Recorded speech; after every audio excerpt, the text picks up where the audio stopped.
پھر اس کے بعد ہے کہ ذبحہما بیدہ، اپنے ہاتھ سے ذبح کیا اللہ کے نبی صلی اللہ علیہ وسلم۔ تو اس سے یہ معلوم ہوا کہ قربانی کا جانور، آدمی جو قربانی، جس کی جانب سے قربانی ہو رہی ہے، اس کو اپنے ہاتھ سے کرنا مستحب ہے، بہتر یہ ہے۔ اگر وہ آداب ذبح کو سمجھتا ہے اور ذبح کرنے کی قدرت رکھتا ہے تو اس کو اپنے ہاتھ سے کرنا چاہیے، اور اگر وہ اپنے ہاتھ سے نہیں کرتا ہے تو تب کم سے کم ذبح کے وقت وہاں اس کو موجود رہنا چاہیے۔ اللہ کے نبی صلی اللہ علیہ وسلم نے جب 100 اونٹ کی قربانی کی حج کے موقع پر، تو آپ نے اس میں سے 63 اونٹ کی قربانی اپنے ہاتھ سے کی، اور باقی کی قربانی علی رضی اللہ تعالیٰ عنہ کے حوالے کر دی، انہوں نے کی۔ تو اس سے یہ ثابت ہوا کہ اپنے ہاتھ سے بھی آدمی کر سکتا ہے اور دوسرے سے بھی مدد لے سکتا ہے، لیکن اپنے ہاتھ سے کرے یہ زیادہ بہتر ہے۔ یہ حدیث اس بات پر دلالت کرتی ہے۔ تو دوسرے کو وکیل بنایا جا سکتا ہے۔ اب یہ ہے کہ وہ دوسرا جو ہے جب وہ قربانی کرے گا تو وہ اس جس نے اس کو وکیل بنائے، جس کی جانب سے قربانی کر رہا ہے، ضروری نہیں کہ اس کا نام لے ہی۔ اگر نیت کے اندر نیت ضروری ہے کہ فلاں آدمی کی طرف سے یہ قربانی ہے، البتہ کہ اگر اس کا نام لے لے کہ اللہم تقبل من فلان تو بہتر ہے، لیکن اگر نام نہیں لیتا ہے اس شخص کا جس کی جانب سے قربانی کر رہا ہے تو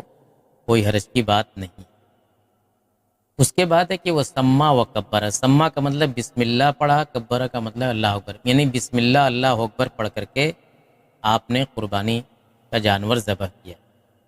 تو اس سے یہ پتہ چلتا ہے کہ قربانی کا جانور ذبح کرتے وقت پہلے بسم اللہ پھر اللہ اکبر پڑھا جائے گا۔ جہاں تک بسم اللہ کا معاملہ ہے تو شیخ صاحب نے لکھا ہے کہ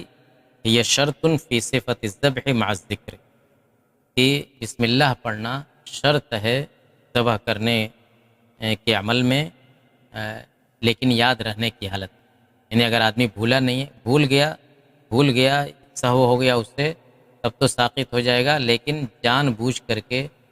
وہ لازماً اس کو پڑھے گا، جان بوجھ کر کے بسم اللہ نہیں چھوڑے گا۔ تو یہی مسئلہ امام مالک، ثوری، ابو حنیفہ اور امام احمد بن حنبل کا مشہور مذہب ہے، اور امام احمد کا ایک قول یہ بھی ہے کہ بسم اللہ پڑھنا مستحب ہے، واجب نہیں ہے، نہ عمدن نہ سہون۔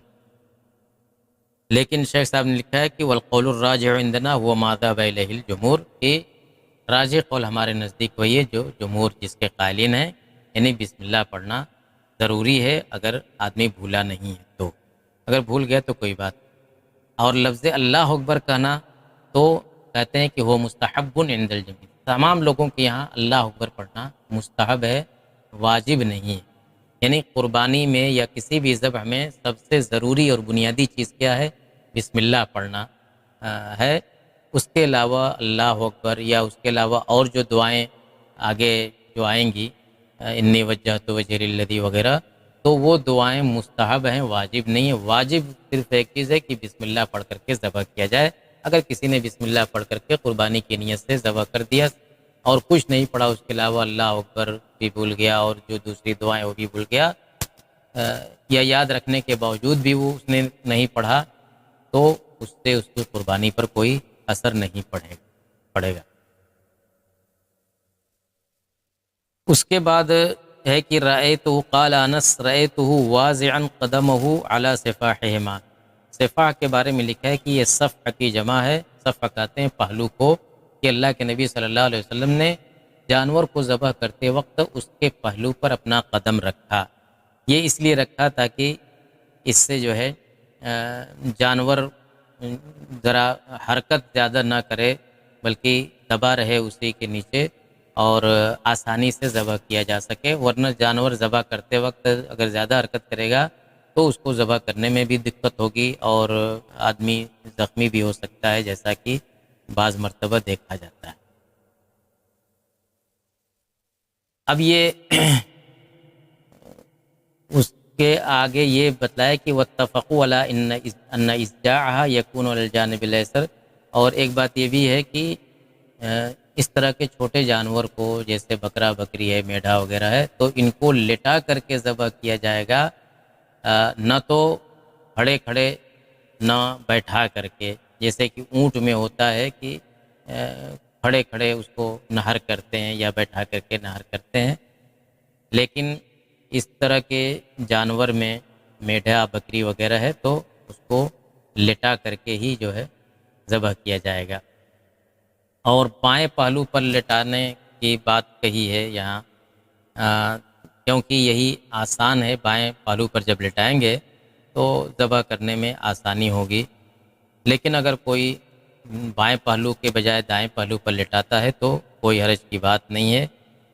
اس سے بھی قربانی ہو جائے گی۔ تو یہ اس حدیث سے اتنے مسائل مستنبط کیے گئے ہیں۔